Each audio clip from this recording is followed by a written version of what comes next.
right, brother. So let's just go through the 4-game losing streak that the Blues are currently on. The first one started with the Edmonton Oilers, a complete dominating of the Blues, a shutout, 5-0. Looks like 3 stars were Nugent Hopkins. He had a goal. Zach Hyman had 2 goals and an assist. I don't know why he is the second star. He's got more than Nugent Hopkins. Anyways, Connor Ingram just blanking the Blues a brick wall. That was a sad one to watch. Yeah, absolutely. And we lost Sundquist out of the deal as well. That nice little cut on the back of the leg to add insult to injury there. Or really, injury to insult. Like, that one's rough. And I'll be honest, at that point, as that had happened, I had already shut off the video feed, and I was just cooking dinner listening to it. And then, you get even more bad news. So I guess it's a good thing I shut that one off. So after that was the Winnipeg Jets. Yep. We got 1 goal out of that. Jordan Kyrou in the second period on the power play. That was the setting up for the one-timer. Actually looked like somebody who should be on the power play. And I feel like you get a little glimmer of what the power play could be, but it still isn't really doing it. In this one, they get 3, Morrissey, Scheifele, and Scheifele again with the empty netter. Just pile it on. Yeah, with those 2 games, that's being outscored 8-1. That you can't do that anywhere, anytime, any part of the season. So, yeah, it's pretty bad. And then Dallas Stars,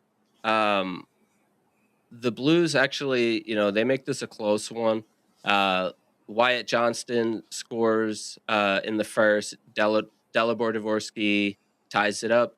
And then Bucci gets the goal in the second to get the lead back. And then we get another goal from the Stars, Duchesne, to tie that up. And then it is all but the last minute of the third period that it stays scored or tied up, and then we get another taste of kind of what happened in Winnipeg with that the playoffs and the 1.6. They score with a minute left, and Blues obviously aren't going to come back from that. So another disappointing one, heartbreaker. Yeah, they had pulled Hofer before they even had possession of the puck on that last minute there, and to me that's just not great play calling. Was Ott still with us at that point, or had he already been moved? I feel like he had already been moved at that point. Okay. Yeah. I think that I think so, because the Winnipeg one, that was the first game with Monty running the special teams. Okay. Or at least the power play. All right. Okay, not last night, but night before last. Blues play the Kings. The Kings come out, they get the first goal.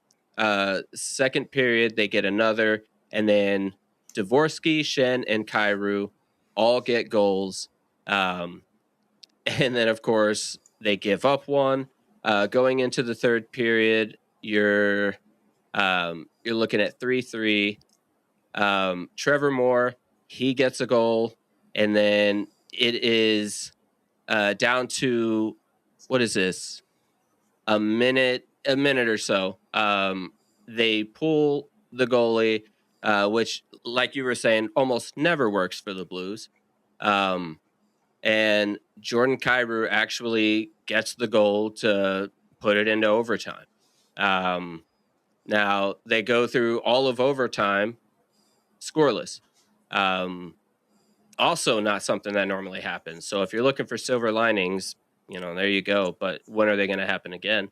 And then in the shootout, Trevor Moore takes care of it, and another loss for the Blues. You could go back to what you were saying before we started the whole, at least they got a point. But man, that's just not enough for me, at least. No, heck of a return for Trevor Moore too, coming off that injury and putting both nails in the coffin as far as that game goes.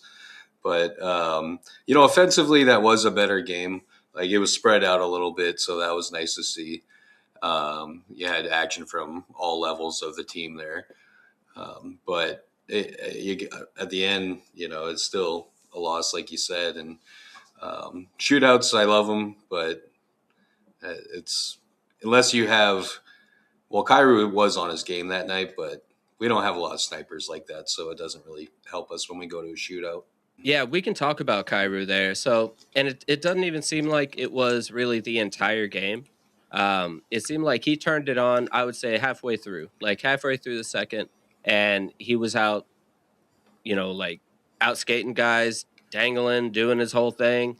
And like, what did he get? He got 2 goals out of it. So Yeah, why is it that he can't do that every single night? it's an excellent question, and probably if you look at that last series that we played against Winnipeg, when he started getting beat up, he started getting a lot puck shy, and I feel like some of those habits have carried into this season.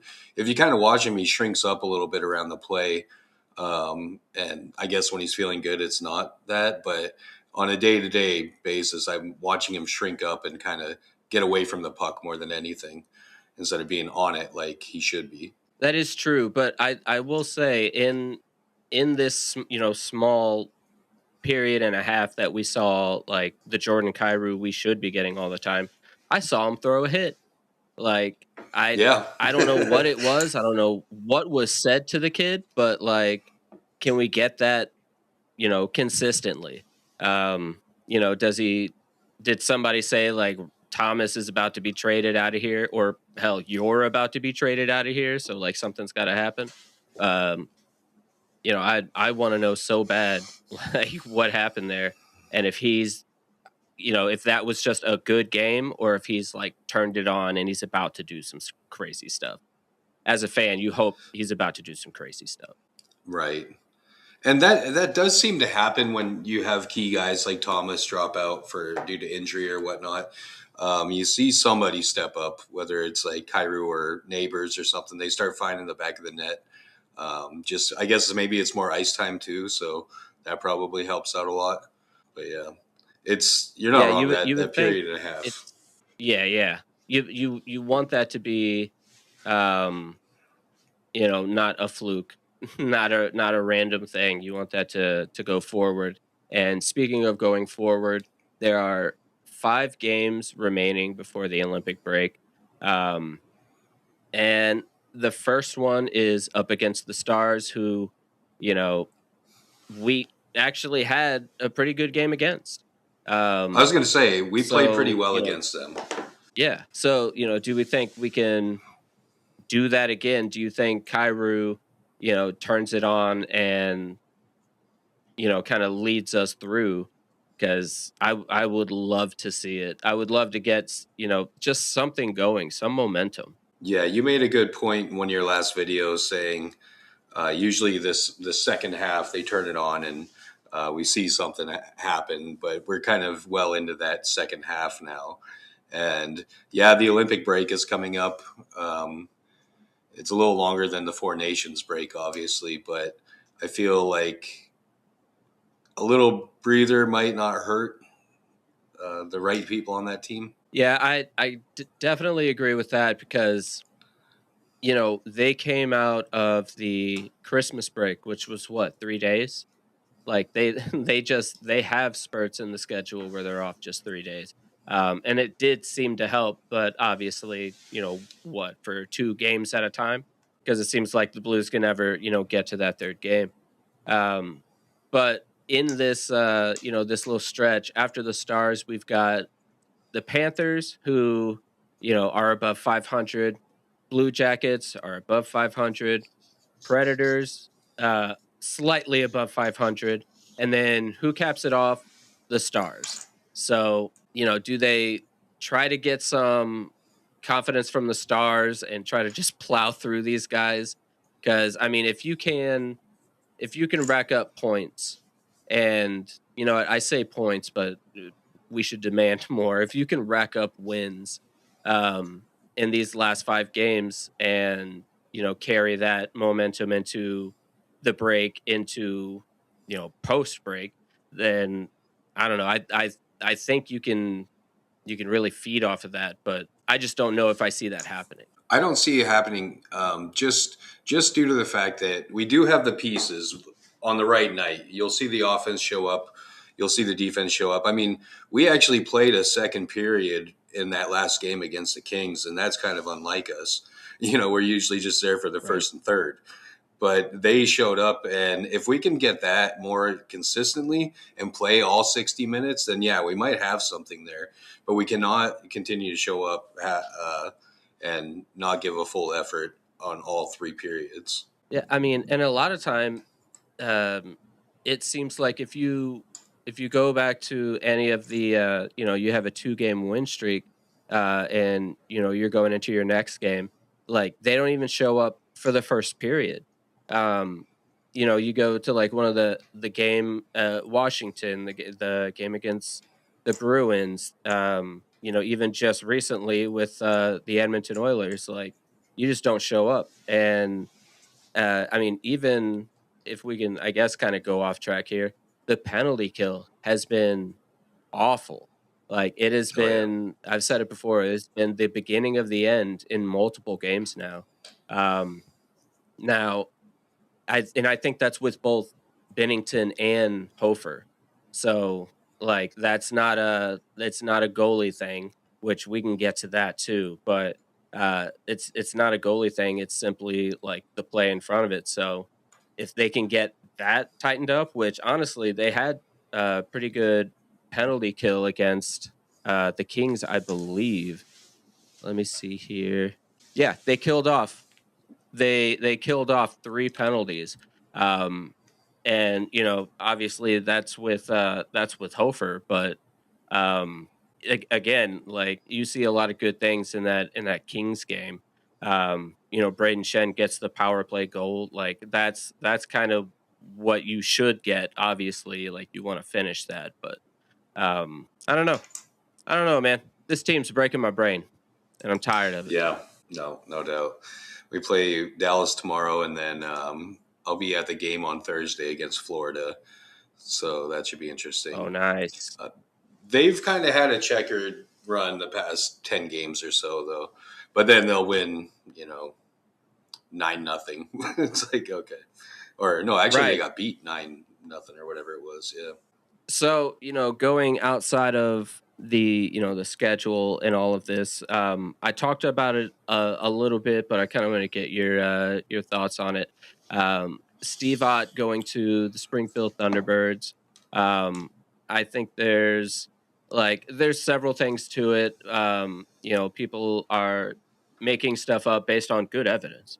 But like this is really just Steve Ott's path to ending up as an NHL head coach. And that's the way they're packaging it for sure. I mean, Steve, Yes. he's been on that bench for almost a decade now, and has survived everything. He's gone through what 3 separate head coaches in that time frame, if not more, and Yep. he's stayed there. So, like you said, that's the way they're kind of showing it is that's his path to the NHL. But his first game down there, they win in overtime. So that's Yeah. already a good test on his leadership right there. Yep. And I will say, he they had a game. I think it was last night. It was last night or the other. It doesn't matter. But their second game, they did lose, but it was just a 1 goal game, and I mean, Okay. literally, it was 1-0. So Yeah. that's still a battle. Um, for having a not very great team handed to him, um coming in battling and only allowing the one, that's pretty good. and that looks like consistency, and that's kind of the best thing you can do. Right. I don't think that there's any grand conspiracy to him leaving. I think that they were kind of looking for a mix up on the bench, and maybe that's it. But he's not being replaced right away, though, right? Yeah, no, I think Monty said that maybe that's something they look at for after the break.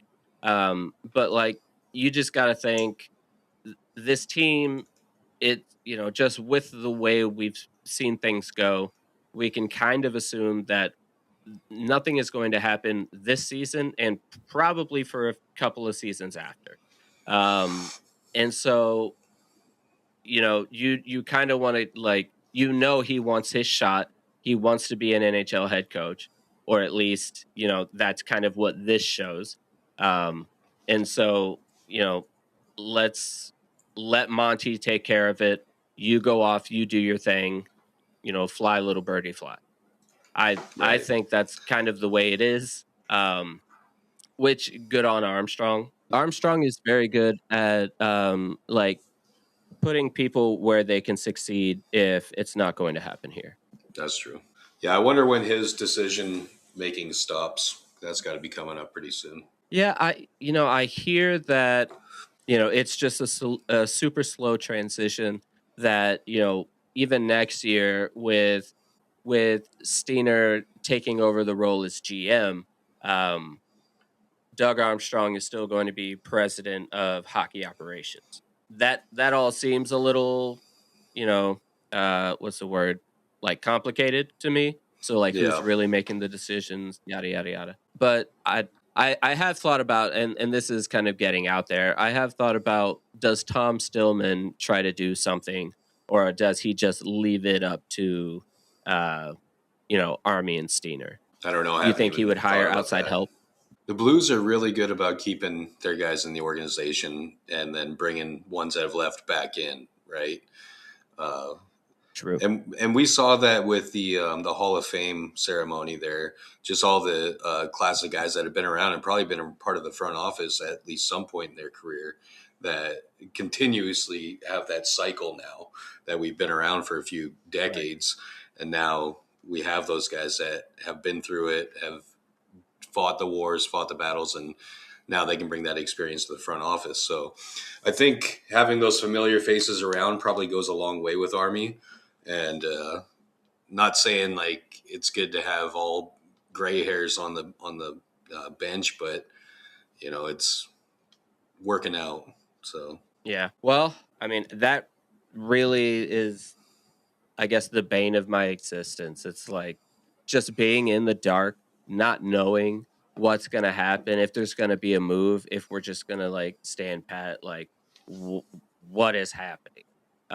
Because I'm nonstop checking like Jeremy Rutherford or Luke Korek or, any of those guys, Andy Strickland, just to see, like, is there anything new? Is anything happening? There never is, but no, and you and always hope. stay off Reddit because everybody has their own theories, and they heard it from a guy who heard it from a guy that Kyrie already lives in New York or Right. something. So Well, moving on from that, we've got Stenberg being sent yeah. back down to the AHL. Um, and again, kind of like you said, people had, well, honestly, really no theories. I feel like just everyone was like, why? Why would you do that? He's a great player. He's doing great for us. He's all this stuff. But then of course, Jeremy Rutherford posted saying that if he played any more games before the break, uh, he would not be eligible to go back down. And we're gonna need that room because Suter's coming back soon. Um, Sunquist will be back soon. Holloway will be back soon. And Thomas within what, a week or two. They said he'd be reevaluated in 2 weeks, so that time is coming. Um, so I mean, yeah, we're gonna need that room. But do you think that he's an immediate call up whenever the break ends? He's proven himself to be pretty handy on his shifts. He's at least a presence and shows up on the ice. So it's Is he just that guy that's sitting in the wings waiting for another injury? Or is it kind of going to be like a Dvorsky thing where he's kind of in, kind of out, just hanging out in the suites or whatever, you know? Yeah, I would think if things, I guess, continue. Uh, well, let's put it this way: you've got these 5 games coming up. If the Blues show their same inconsistency with all these 5 games, I would like to think that after the break, I don't know when like the trade freeze ends or how that works whenever people are over at the Olympics. Um, but I would like to think if we are still inconsistent and the break ends, Stenberg would be called back up and we would start seeing some changes. We'd start seeing some guys moved off. Um, I keep seeing stuff about, Thomas and Kairu, not exactly being shopped, but they're, listening.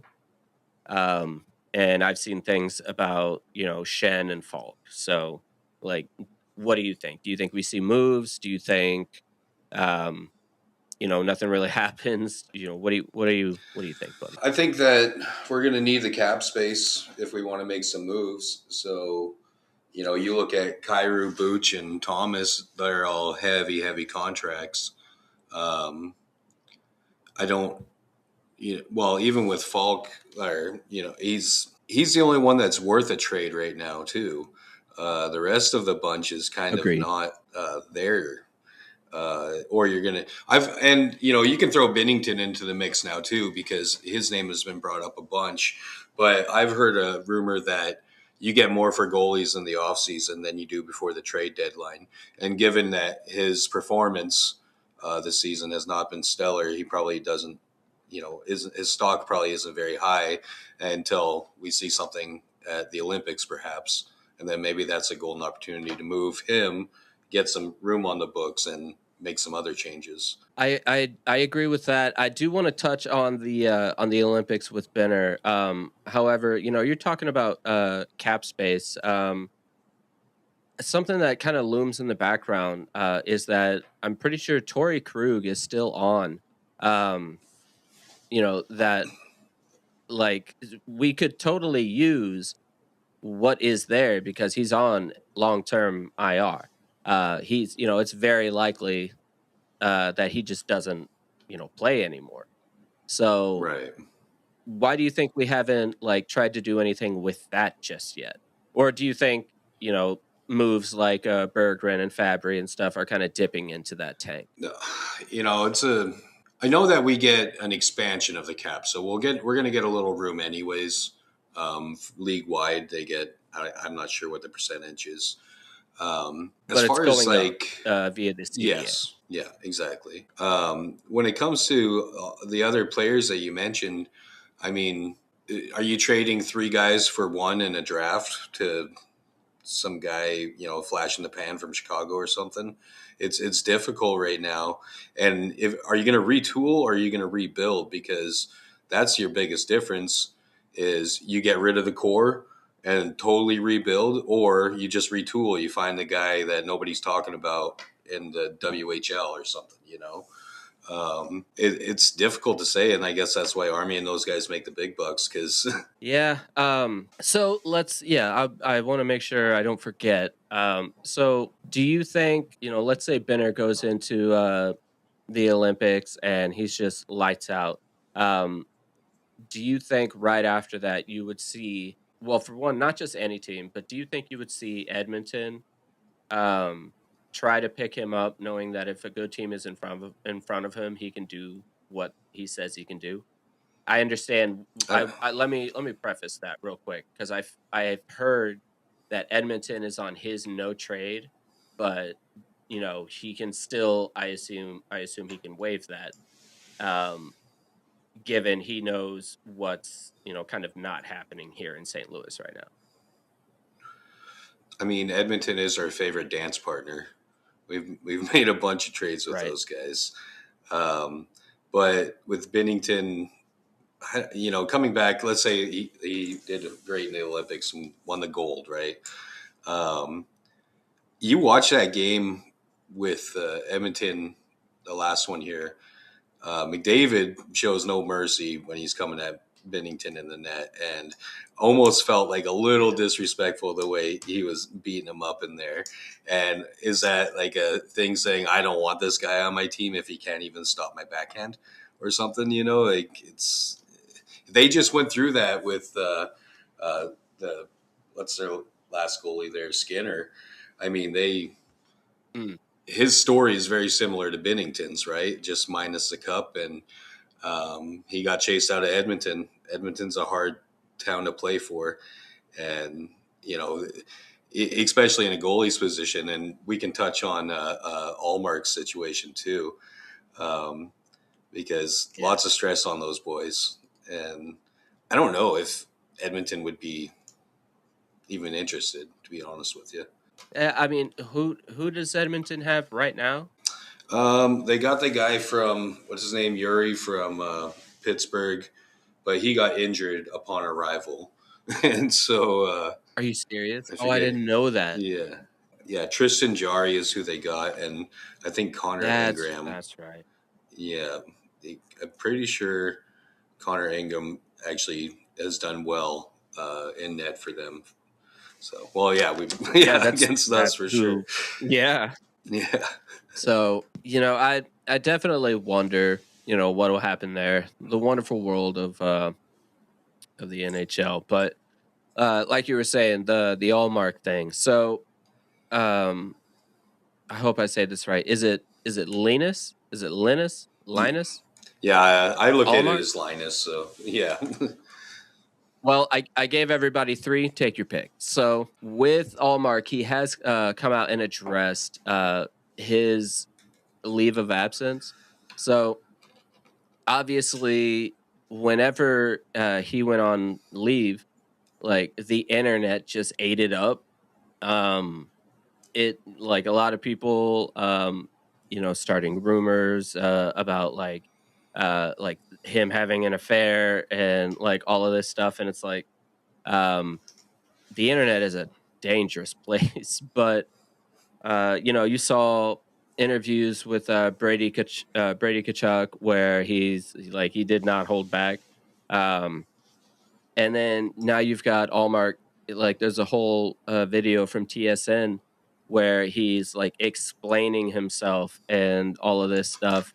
Now, the short of it is that like none of the rumors or whatever that people have came out with are true.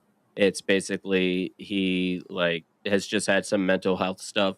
So one something I want to say is that I don't really think that us as fans, not as like just Blues fans, but hockey fans in general, I don't think we need to know any of that. Um, I don't think that's any of our business. I think what we get to pay attention to is your performance, your stats, and like if we want to go into you like being a person, like I'm sure people do like community work, they go to hospitals, all that stuff, whatever. Um, but other than that, like I don't need to know who you are as a person because like you get to have that. You get to have that privacy. Like, do you feel the same way about that, or do you think like we're in the public eye? They I don't maybe not like we deserve that, but like they're in the public eye, they should expect that. well, looking at it from his perspective here, just in his situation in particular, I mean, you're putting on the pads in front of 18,000 people every night. And from what I understand, he had like a pretty good anxiety attack or panic attack on the ice against Toronto. And, it all kind of spiraled out of control there. And looking at it from this point, the man, had to take a step away from his job and instantly just publicly flamed, all the rumors, like you're saying. And then he gets over it and he comes back and then he has to explain himself that he has anxiety or mental stress and this, that, and the other. So I think even his return shows that his mental fortitude has already came a long way since that game in Toronto in December. He having that ability to sit down and explain to the world that this is what's going on with your head and this is why I wasn't able to perform for you guys. And that is a feat in itself. So good on him. Yes. Now, being in public, yeah, being a hockey player, especially in Canada, you're going to be under the magnifying glass of every news person, every fan, everything, you know. And not saying it's any different down here, but just up there, they're pretty prideful about it. And so I'm sure that the public media was just tearing them apart as well. So being in that public, having that attention on you, you sign up for it, yeah, but to what point? And like you said, just judge them on their performance. Let's look at that before we start talking about what kind of sheets they use. Yeah, because if I can think back to like people that I don't like as hockey players, I'm not a Kadri fan.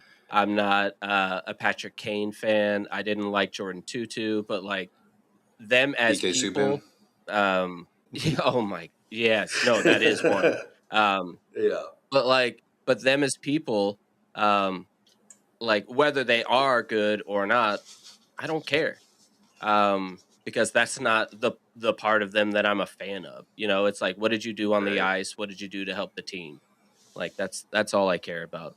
A little derailing there, but so next game is against the Stars. Let's hope they do something killer there. Other than that, I guess we'll kind of cap it off here and Yeah. say like this is what it's going to be now. So, you know, um thank you Jesse for coming in, being a part of this and joining me on this thing. Thanks for everybody listening. Hell, you close it out. I don't want to do this anymore. Yeah. Well, thanks for listening, folks, and let's go Blues.